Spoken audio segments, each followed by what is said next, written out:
So one of the things that is happening with the big data technology is that the cost for executing some of these is coming down.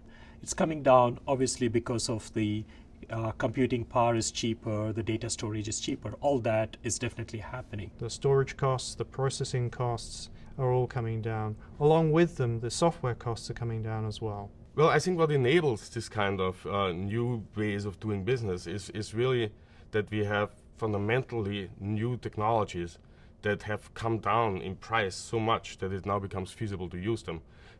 15 years ago, to manage a terabyte of data, you probably had to spend, $2, $3, $4 million on hardware and software and to just make that happen. Today you can go to an electronics store and take $20,000 and suddenly you have, a 64 terabyte massively parallel computing environment that you just bought off the shelf. And that really is changing a lot of, the things that can be done. Another major trend that we are seeing is the entire notion around open source. What we are seeing now is a number of people are creating some of these software and making it available to everyone in an open source environment. So what that does is there are a number of literally thousands, if not hundreds of thousands of people working on problem areas, and each one is building on top of the other, as opposed to starting from scratch, which has a huge advantage in terms of the cost required to develop these systems. Let me give you an example.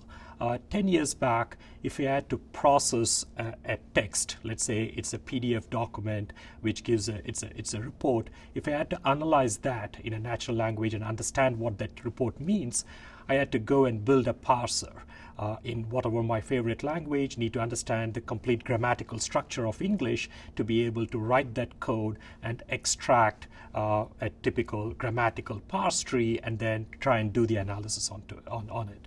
Now, all of that is done for me within the community. Whether you're using Java or Python or any of those languages, there are toolkits already done there. So it's literally a single line to call and to give me a parse tree. So I parse the entire document, maybe 100, 200, 300 page document, and off I get with just use of one function, the entire grammatical parse tree.